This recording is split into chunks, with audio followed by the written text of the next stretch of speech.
રાવણને આપણે મોટાભાગે માત્ર 10 માથાવાળો રાક્ષસ કે સીતાહરણ કરનાર વિલન તરીકે જ ઓળખીએ છીએ, પરંતુ સત્ય એ છે કે રાવણ માત્ર ખલનાયક નહોતો, એ એક મહાન વિદ્વાન, શિવભક્ત, મહાન શાસક અને અસાધારણ પ્રતિભા ધરાવતો પુરુષ હતો, જે પોતાની એક મોટી ભૂલને કારણે ઇતિહાસમાં ખોટી રીતે યાદ રહ્યો.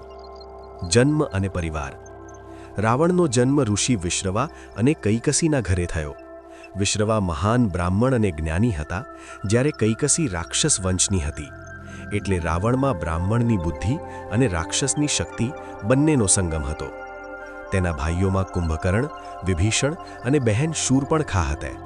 વિભીષણ ધર્મના માર્ગે ચાલ્યો, જ્યારે રાવણ શક્તિ અને અહંકારના માર્ગે આગળ વધ્યો. તપસ્યા અને વરદાન. રાવણે વર્ષો સુધી કઠોર તપસ્યા કરી ભગવાન શિવને પ્રસન્ન કર્યા. કહેવામાં આવે છે કે તેણે પોતાના 10 માથા અર્પણ કરવા સુધી તૈયારી બતાવી. શિવ તેની ભક્તિથી પ્રસન્ન થયા અને તેને અસીમ શક્તિ, અજેયતા અને દિવ્ય જ્ઞાન આપ્યું. રાવણ એક મહાન પંડિત હતો.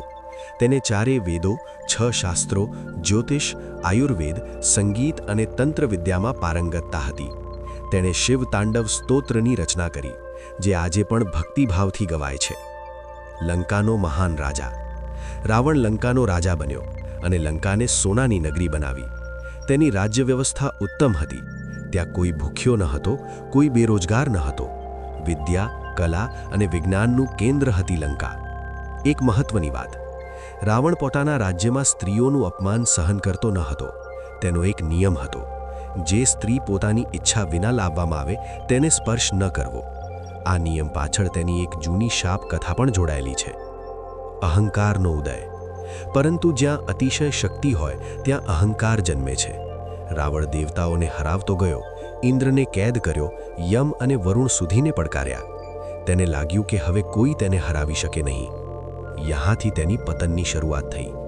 સીતાહરણ સૌથી મોટી ભૂલ. શૂર્પણખાના અપમાન બાદ રાવણ ક્રોધમાં આવ્યો. બદલો